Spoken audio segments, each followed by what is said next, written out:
Allahu Akbar, Allahu Akbar,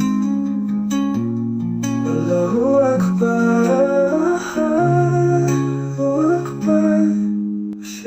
Asyhadu an la ilaha illallah, asyhadu an la ilaha illallah. Father, are you listening to me? I'm alone, staring another way. If this is your will, I accept you without a broken up this pain. Bismillah, Bismillah, Bismillah, Bismillah. Penyembahan itu kan nggak salah, bro. Kenapa penting ya kita bicara struktur kesadaran itu? Supaya ada petanya gitu. Kita tahu kita ada di mana, terus kita lagi turun atau naik gitu ya. Secara transendensi itu di dalam struktur kesadaran itu ada di mana, di lapisan keberapa gitu. Memang ada evolusinya dan memang dia ada mekanismenya naik turun. Kan David Hawkins bikin map of consciousness, ya mulai dari shame sampai ke pencerahan gitu. Strukturnya nggak ada gitu, ya. Tiap level dari map of consciousness David Hawkins harus ada struktur kesadarannya gitu. Kebahagiaan itu bukan tujuan utama, ya. Kebahagiaan itu hanya efek samping. Dan ini yang sering disalahpahami, ya. Kenapa kebahagiaan itu akan gagal kalau dijadikan tujuan?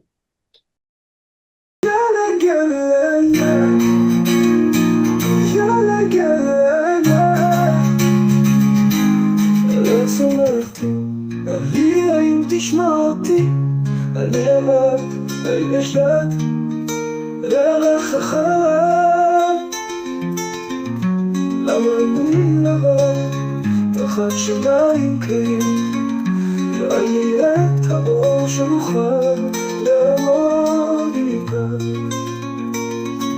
Are you listening to me? I'm alone, staring another way. If this is your will, I accept you without a broken up this pain. Bismillah, Bismillah, Bismillah, Bismillah. Nah, jadi ya, apa yang sebenarnya harus dibangun? Yang dibangun itu bukan kebahagiaan, tapi clarity gitu, kejelasan. Jadi makanya kita bikin peta kesadaran ini, terbentuknya kesadaran ini supaya ada kejelasan, ada clarity, ada presence, ada kehadiran, lalu ada keselarasan nilai, dan kemampuan untuk memiliki emosi tanpa harus hancur gitu, walaupun ada luka ya. Nah, jadi struktur kesadaran itu bukan perasaan, Mbak. Ya, struktur kesadaran is a structure, it's not. Nah, di mana kebahagiaan itu muncul kalau gitu? Karena dia kan efek samping. Kesadaran individu itu kan dari dalam, bro.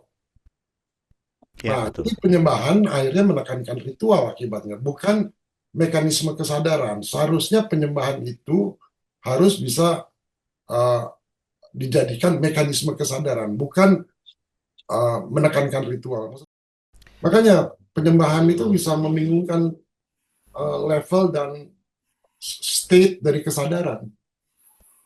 Sering bingung.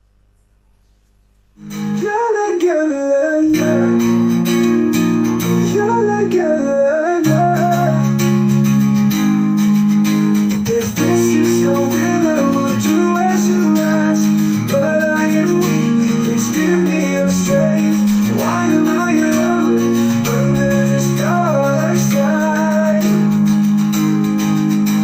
Show me your light so I can stand firm.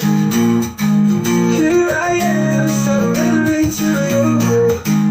One with my suffering. Step before to follow you. Gue ngomong ini bro karena gue baru disadarkan ya, gue selama di sini, gue dapat tantangan yang luar biasa karena masyarakatnya di sini bodoh dan penuh dengan iritasi dan penuh dengan pengkhianatan. Penuh dengan pengkhianatan. Sekarang gue gimana? Apa yang gue lakukan? Gue worship ke Tuhan, ngomong supaya gue selamat. Nah, dan bahayanya penyembahan tradisional itu bisa menimbulkan ya dogma tadi sama kepatuhan, patuh kan, nggak berpikir kita. Kita dilatih untuk nggak berpikir, dilatih tuh. Nah, padahal kesadaran itu harus dilatih strukturnya. Kalau kita sekarang pakai penyembahan tradisional itu bisa menimbulkan dogma ya untuk patuh terhadap guru, terhadap ajaran. Kalau kesadaran yang aktif yang kita bilang independent free thinker, kita tuh bebas dari pikiran kita untuk apa? Bebas. Bukannya untuk nggak bertanggung jawab, justru untuk meningkatkan tanggung jawab. Misalnya seperti kemarin, saya cerita di sini, saya punya pengalaman-pengalaman yang hebat, bro. Yang hebat. Tapi kesadaran bukan karena pengalaman gue itu hebat, tapi seberapa sadar gue ini bisa memahami pengalaman itu.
Nah, ini bukan kesalahan moral menurut gua, tapi ini kesalahan struktur pemahaman akan kesadaran itu sendiri. Karena mereka nggak punya struktur kesadaran, bro.